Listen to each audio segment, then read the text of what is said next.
17,000 मान्छे मारेको पाप पखाल्नको लागि उहाँले एक किसिमको चाहिँ राज संस्था चाहिँ को पक्षलाई चाहिँ सपोर्ट गर्नु चाहिँ त्यो उहाँको स्वार्थको लागि हो।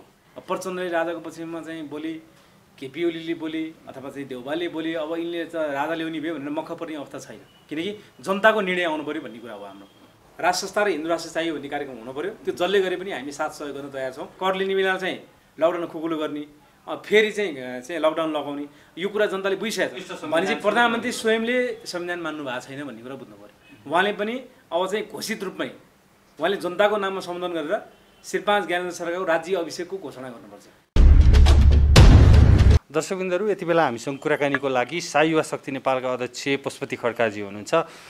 पछिल्लो समय पुष्पकमल प्रचण्डले सम्पादकहरूसँगको अन्तर्क्रिया कार्यक्रममा राष्ट्रपतिभन्दा राजा नै ठिक रहेछन्, राजाको एक किसिमको मान थियो, सान थियो, अहिलेको राष्ट्रपति हेर त भनेर जुन किसिमको अभिव्यक्ति दिइसकेपछि जुन किसिमले सम्पादकहरूसँग अन्तर्क्रियाको लागि जुन विषय थियो, विषयभन्दा बाहिर अर्कै प्रसङ्ग निकाल्नलाई पनि महत्त्वका साथ यतिखेर हेरिएको अवस्था छ। र सँगसँगै प्रधानमन्त्री केपी शर्मा ओलीको अन्तर्वार्ताको क्रममा चाहिँ यो संविधान नै एक किसिमले त्रुटिपूर्ण भएर अहिले सरकारको फेरबदल जुन किसिमले भइरहेको भन्ने किसिमको अभिव्यक्ति, पछिल्लो समय यस्ता अभिव्यक्तिहरू आइरहेका छन् र राजाको विषयमा एक किसिमको चर्चा छ। शीर्षस्थ नेताहरूले पनि राजाको नाम लिइरहेका छन्, जनताहरूले पनि राजा आऊ देश बचाऊ भन्ने जमात पनि त्यो बढ्दै गइरहेको अहिलेको अवस्थामा चाहिँ विभिन्न किसिमका आन्दोलनका कार्यक्रमहरू पनि अगाडि आइरहेका छन् र एक किसिमले राज संस्था र हिन्दू राष्ट्र पुनर्स्थापना अब छिट्टै हुँदैछ भन्ने यो विभिन्न टीका टिप्पणी भइरहेको यो अहिलेको यो विकसित घटनाक्रमलाई कसरी? अनि एउटा कुरा चाहिँ जुन तपाईँले उठाउनु भयो, प्रचण्डले चाहिँ राज संस्था राजा ठिक छ भन्नु चाहिँ कुनै चाहिँ आश्चर्यचकित पार्ने कुरो चाहिँ होइन त्यो। किन भन्दाखेरि राज संस्थाको महत्त्व अब देशको महत्त्व भन्ने कुरा उहाँलाई पहिला पनि थाहा थियो। उहाँले बाटो बिराएर 17,000 मान्छे त त्यो चाहिँ अब प्रमाणित रूपमै मार्नु भएको छ उहाँले। र पछिल्लो समय चाहिँ अहिले त्यो 5,000को त जिम्मै लिए भन्नुभयो नि, 17,000 मान्छे मारेको पाप पखाल्नको लागि उहाँले एक किसिमको चाहिँ राज संस्था चाहिँ को पक्षलाई चाहिँ सपोर्ट गर्नु चाहिँ त्यो उहाँको स्वार्थको लागि हो। किनकि उहाँ पाप पखाल्नु खोज्नु भयो प्रचण्डले। 17,000 मान्छे मारे पाप पखाल्न त गाह्रो त छ। त्यसको लागि चाहिँ अब एउटा चाहिँ संसारले मानेको हिन्दू सम्राट राजाको पक्षमा चाहिँ केही बोल्दा त केही पाप त कट्यो होला नि त उहाँको। त्यो शक्ति त्यो राज संस्थामा छ, त्यो राजामा छ।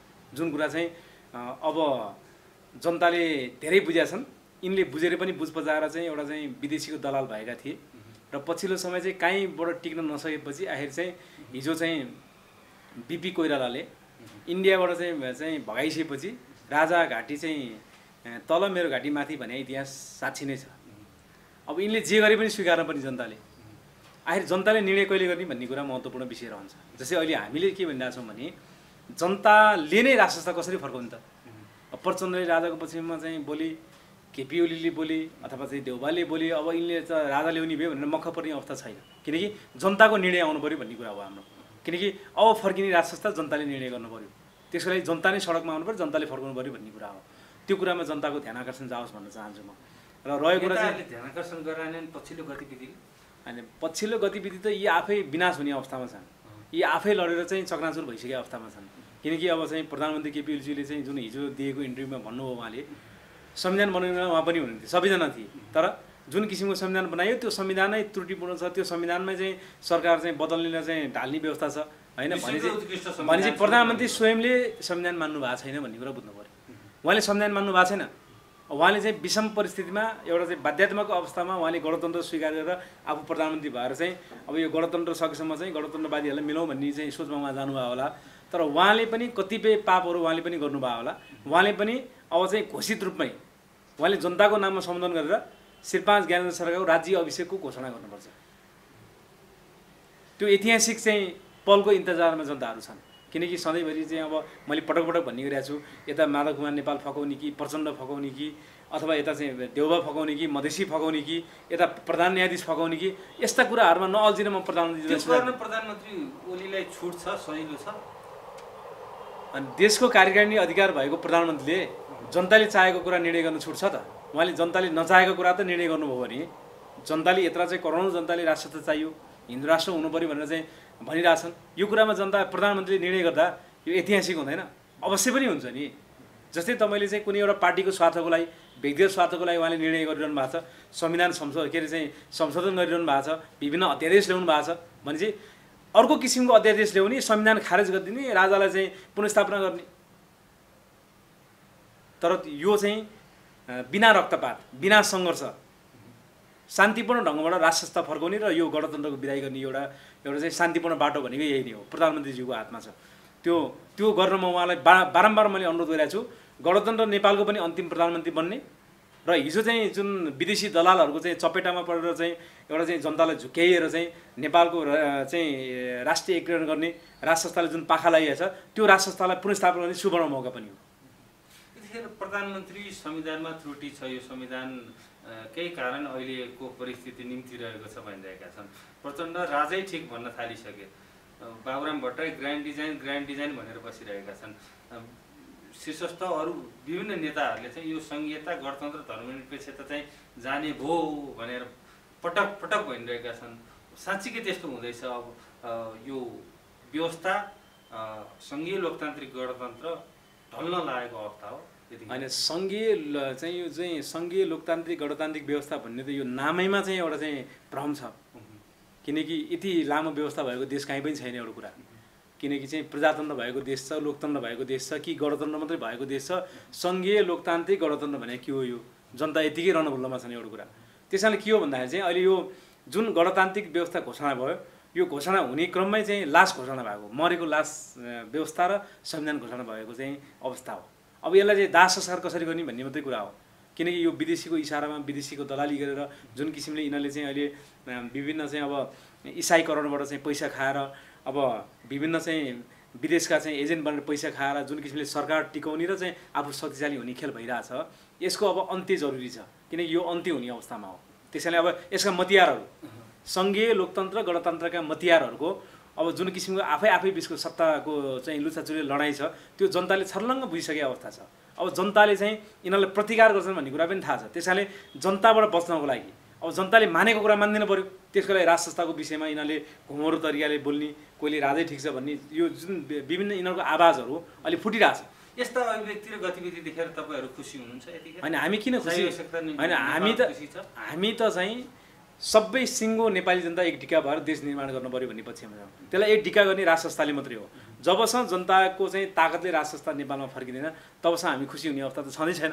किनकि अहिलेको यो अवस्थामा चाहिँ यी चाहिँ अब दलालहरूले अवसर पाउनको लागि, अवसरवादी रूपमा चाहिँ आफ्नो बचाउको लागि जुन किसिमले चाहिँ राष्ट्रसत्ताको विषयमा बोले भनेर हामी खुसी नपर्ने अवस्था छैन। तर यी पापीहरूले पनि त्यो भगवानको नाम किन लिए भन्ने आश्चर्य चाहिँ एउटा एक किसिमको चाहिँ हुन्छ नि त। पापीको मुखबाट चाहिँ अब के अरे चाहिँ भगवानको नाम किन आयो? प्रचण्ड यत्रो चाहिँ 17,000 मान्छे मारे, त्यत्रा रगतले पोलिरहेको चाहिँ त्यो त्यस्तो पापी व्यक्तिले आज चाहिँ राष्ट्र श्री 5 ज्ञानेन्द्र सरकारको नाम किन लिएको होइन? भनेपछि यिनीहरू पनि हिजो रत्नाकर डाँगोको रूपमा थिए र अहिले चाहिँ वाल्मिकी हुन चाहिँ खोजिरहेछन्। तर चाहिँ सबै हामी वाल्मिकी बन्न खोजिरहेका हुन्। त्यही तपाईँले अहिले फेरि भन्नुभयो जनताको डरले यिनीहरू आफ्नो अस्तित्व रक्षा र आफ्नो अस्तित्व रक्षाको लागि कुनै बेला चाहिँ मान्छे चाहिँ पापी पनि भगवानको शरणमा पर्छ। भगवानको शरणमा पुगेपछि त्यो सचिन्छ पनि, त्यो अवस्था आउन सक्छ। त्यसैले चाहिँ हिजो हामीले चाहिँ राष्ट्रसत्ताको पक्षमा नाम लिँदाखेरि चाहिँ यिनकै चाहिँ कार्यकर्ताहरूले हामीलाई आक्रमण गर्थे होइन? त्यो अवस्थाको चाहिँ हामी पार गर्दै यहाँसम्म आइसकेपछि हाम्रो कारणले हामी राष्ट्रसत्ताको पक्षमा चाहिँ जुन किसिमले हामीले कार्यक्रमहरू गऱ्यौँ, हाम्रो कारणले एउटा जनतामा माहौल बन्यो। त्यो माहौललाई हेरेर आज यिनीहरू चाहिँ बाध्य भएर चाहिँ त्यो राजाको पक्षमा नाम लिन चाहिरहेछन्। माहौल बनिसक्यो। माहौल त जनताले चाहिँ यो निर्णय गर्न मात्रै बाँकी छ। हरेक जनताले, हरेक घरमा, हरेक चाहिँ व्यक्तिमा चाहिँ तपाईँहरू सङ्गठन कसरी अगाडि बढिरहनु भएको छ?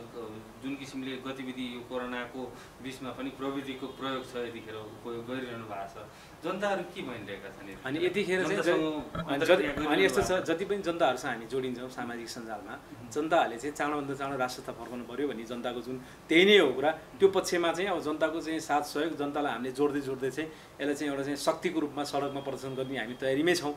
त्यसको लागि चाहिँ अब केही समय घोषणा भइसक्यो नि, त्यो ठिक छ। त्यो किनकि चाहिँ अब कार्यक्रम हुनु पऱ्यो, राष्ट्रसत्ता र हिन्दू राष्ट्र चाहियो भन्ने कार्यक्रम हुनु पऱ्यो। त्यो जसले गरे पनि हामी साथ सहयोग गर्न तयार छौँ। किनकि यो परिस्थितिमा चाहिँ जनता र राष्ट्रको पक्षमा, धर्मको पक्षमा भएका कार्यक्रममा हाम्रो चाहिँ फुल समर्थन हुन्छ। र र त्यो कार्यक्रमहरू चाहिँ जस्तै कि हामीले गर्नु पऱ्यो कि अरूलाई समर्थन गर्नु पऱ्यो, तर कार्यक्रम चाहिँ हुनुपर्ने अवस्थामा भएको छ। ठिक छ, कार्यक्रम घोषणा गरेका चाहिँ विभिन्न सङ्गठनहरूलाई हामी धन्यवाद दिन पनि चाहन्छौँ। र अब अहिले के हो भन्दाखेरि वास्तविक कुरा चाहिँ के हो नि, जस्तै अहिले चाहिँ यो कोरोनाको महामारीबाट चाहिँ एक त उपचारबाट चाहिँ रोगबाट त्रसित भएका जनताहरू, र अर्को चाहिँ खाना नपाएर भोकमरीले मर्न आँटेका जनताहरू, र फेरि अर्को राजनीतिक खिचातानीले वाक्क दिक्क र फ्रस्ट्रेसनमा गएका जनताहरू, यी सबै हामी नेपाली नै हौँ। तर नेपालको राष्ट्रियता र चाहिँ नेपालको धर्म रक्षाको लागि राज संस्थाको पक्षमा अब यो कठिन परिस्थितिमा जनताले चाहिँ जनस्तरबाट निर्णय गर्नुपर्छ। कुनै विदेशी दलाल र कुनै विदेशी पार्टीहरूले चाहिँ नेपालमा राज संस्थाको पक्षमा निर्णय गर्ने होइन। जनता चाहिँ अब चाहिँ यो निषेधाज्ञाको बिचमा कसरी आन्दोलन गर्नुहुन्छ तपाईँहरूले? अनि कोसी यस्तो निषेधाज्ञा त चाहिँ सरकारले चाहिँ अब यो निषेधाज्ञा गरेर पनि कोरोना घट्या होइन। निषेधाज्ञा गरेपछि पूर्ण त हटिसकेको अवस्था छैन। अनि निषेधाज्ञा त चाहिँ भोलि चाहिँ जनताले चाहेको खण्डमा तोडिन्छ नि, किनकि राष्ट्रिय कुराको निर्णय गर्ने सवालमा, व्यवस्था फाल्ने सवालमा, जनताको चाहिँ समुद्र आएको सवालमा त यस्ता कुराहरू तोडिन्छन्। तर अहिले जुन किसिमले चाहिँ रोगबाट बचाउन जुन निषेधाज्ञा नाटकीय ढङ्गबाट गरिएको छ WHO को पैसा बचाउन, त्यो त चाहिँ सबले बुझिसकेका छन्। अब जनता चाहिँ अब सरकारले भनेअनुसारले घरमा थुनेर बस्ने अवस्था पनि छैन, बस्दा पनि बस्दैन कि जनतालाई पालिदिनु पऱ्यो सरकारले। अब कर खोल्ने कर लिने बेला चाहिँ लकडाउन खुकुलो गर्ने, फेरि चाहिँ लकडाउन लगाउने, यो कुरा जनताले बुझिसकेका छन्। अब यो कुरा सहेर नबस्न म जनतालाई अनुरोध गर्न चाहन्छु, किनकि अब हामी चाहिँ रोगबाट आफै बस्ने हो र राष्ट्रिय सङ्कट, राजनीतिक सङ्कट, सारा कुराहरू परेको छ देशमा। यो कठिन परिस्थितिमा देशलाई उद्धार गर्न चाहिँ सम्पूर्ण नेपाली जनता चाहिँ सैनिक भएर सडकमा निस्किनुपर्छ। यसमा साई शक्ति नेपालको तयारी चाहिँ के छ? अनि साई अब हामीले चाहिँ के गरिरहेछौँ भने अब अहिले चाहिँ जस्तै पछिल्लो समय चाहिँ अलिअलि चाहिँ खान नपाउने हाम्रो क्षमताले भ्याएछ। हामीसँग जोडिएका मान्छेहरूलाई हामीले केही राहतका सामग्रीहरू पनि वितरण गऱ्यौँ। जोरपाटी एरियामा जस्तै हाम्रो अहिले त्यहाँ चाहिँ साई युवा शक्तिको केन्द्रीय सदस्य प्रकाश भुजेलज्यूले चाहिँ सक्रिय रूपमा गरिरहनु भएको छ। र विभिन्न ठाउँमा हामीले सक्ने चाहिँ ठाउँमा चाहिँ हामीले मानवताको हिसाबले हामीले त्यो गरेका छौँ। तर राज्यले चाहिँ यस्ता कुराहरूलाई वास्ता गरेका छैन। अब साई युवा शक्ति नेपालले चाहिँ अहिले चाहिँ जतारो हुन्छ। जस्तै अहिले हामीले जनतालाई केही दिएर आफ्नो बनाउनु भन्दा नि सिङ्गो राष्ट्र बचाउन, धर्म बचाउन, नेपालको झन्डा बोकेर सडकमा उत्रिनुपर्छ। हाम्रो आह्वान नै त्यही छ। तपाईँहरू राज संस्था पुनर्स्थापनाको लागि सडकमा उत्रिने भन्नुहुन्छ। विपक्षी गठबन्धन यो प्रतिगमन भयो, ओलीले प्रतिगमन गरे, संघीयता, लोकतन्त्र, गणतन्त्रलाई बचाउनु पर्यो भनेर सडकमा उत्रिरहेको छ, उत्रिसक्यो हिजोदेखि। अनि यस्तो छ होइन, आज त होइन झडप यस्तो छ, जनताको तागत अगाडि कसैको केही लाग्दैन। किनकि अहिले समग्रमा तपाईँलाई भने अहिले चाहिँ तपाईँको चाहिँ हिसाब गर्ने हो 95% चाहिँ जनता चाहिँ राज संस्थाको पक्षमा छन्। दुई कितामा छन्। ल सुन्नुहोस् न, दुई कितामा छँदै छैन। एउटा कुरा के छ भने हिजो गणतन्त्र मानेका मान्छे पनि राज संस्थाको पक्षमा छन्, हामीले बाटो बिराछौँ भन्ने हिसाबले। आज चाहिँ जस्तै कङ्ग्रेस, एमाले, माओवादी भन्ने ठुल्ठुला पार्टीभित्र भएका कार्यकर्ताले हामीलाई फोन गर्छन्, हामीलाई भन्छौँ हाम्रो चाहिँ पार्टी नेतृत्व र हामी यो व्यवस्था विरुद्ध अब हामी लाग्नु पर्यो, हामीलाई हिन्दू राष्ट्र चाहियो, हामीलाई राजा चाहियो, अब हामीलाई यो राष्ट्रपति सिस्टम हामीलाई काम छैन। किनकि यो एउटा चाहिँ पार्टीको चाहिँ राष्ट्रपति हुने रहेछ, त्यसैले अब यो राष्ट्रपति सिस्टम हामीलाई स्वीकार्य छैन भनेर पटक पटक उनीहरूले हामीलाई फोन गरेर हामीलाई भनिरहेको अवस्था पनि छ। र रहेको कुरा के हो भन्दाखेरि चाहिँ अहिले चाहिँ राज संस्थाको पक्षमा जनताले कसरी निर्णय गर्ने त, कहाँबाट चाहिँ अब जनताले चाहिँ राज संस्था राजालाई फर्काउने भन्ने सवाल जुन जनताको मनमनमा उठेको छ, त्यसको अन्त्य भनेकै जनता नै सडकमा उस्किनु पऱ्यो। जस्तै जति पनि जनताको मनमा राजा चाहियो भन्ने जुन विचार चाहिँ अलिक खडा भएको छ, त्यो जनता चाहिँ एउटा झन्डा बोकेर राज संस्थाको पक्षमा निर्णय गरेर सडकमा निस्किनुपर्छ। कुनै पनि नेतृत्वको खोजी गर्ने होइन, उसले जनताले निर्णय गर्ने भने त जनता नै नेता भएर निस्किनु पऱ्यो नि त। हामीले त्यो भनिरहेको छौँ। त्यस कारणले चाहिँ जनताले चाहेको खण्डमा छिनभरमा राज संस्था फर्किन्छ। अब जनता ननिस्केसम्म त भोलि यो वर्षौँसम्म लम्बिन पनि सक्छ।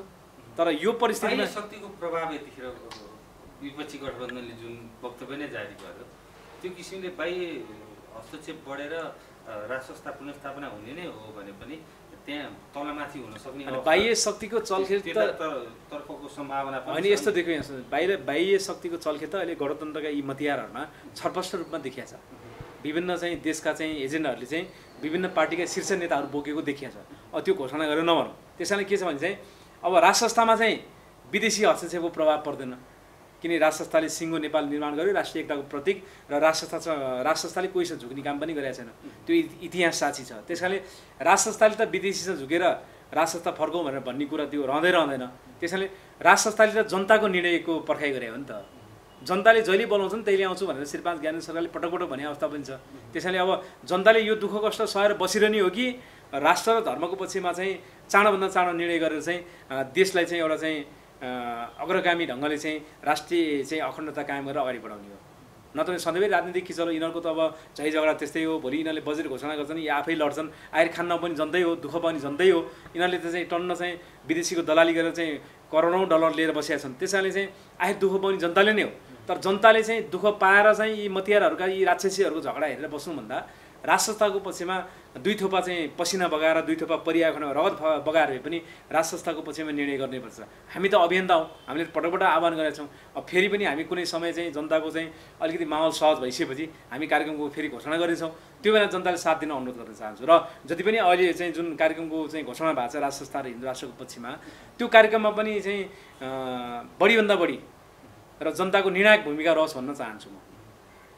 अब जुन परिस्थिति अहिले निर्माण भइरहेको छ, दलहरू आन्तरिक किचुलोमा छन्, एकले अर्कालाई आरोप प्रत्यारोप लाएर बसेको अहिलेको अवस्था छ। पार्टीभित्र पनि फुटका कुराहरू छन्। यो बिचमा अब राजसंस्था र हिन्दू राष्ट्रको एजेन्डा चाहिँ जुन किसिमले जनतामा भित्दै गइरहेको अवस्थामा चाहिँ अब आन्दोलनका कुरा पनि आउँछ, निर्णायक आन्दोलन हामी ल्याउँछौँ भनेर कतिले त अझ दाबी नै प्रस्तुत गरिरहेको अहिलेको अवस्थामा चाहिँ ठ्याक्कै कसरी पुनर्स्थापना? त्यो दाबी त गर्नुपर्ने पनि हुन्छ, किनकि हामीले दाबी गर्दै पनि हामीले त्यो मिति नै घोषणा गरेका कारणले त जनता अझै कम निस्किया छन्।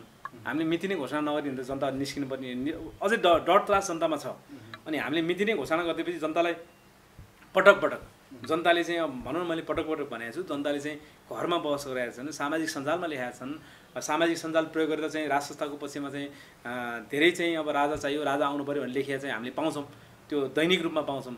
त्यस्ता पोस्ट गर्ने जनताहरूलाई हामीले आउनु पऱ्यो सडकमा भनेर हामीले मिति तोक्यो।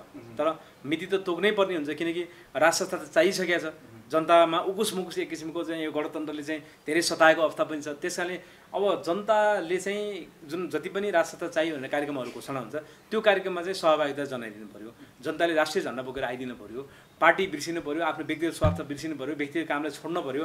र राजसंस्था जनतालाई चाहिहालेको हो भने जनता नै सडकमा आउनु पऱ्यो। हामी अभियन्ताहरूले त एउटा चाहिँ कार्यक्रम घोषणा गर्ने हो, समय तोक्ने हो, त्यो समयमा आइदिनु पऱ्यो। किन जति चाँडो जनता सडकमा आउँछ त्यति चाँडो राजसंस्था पुनर्स्थापना हुन्छ।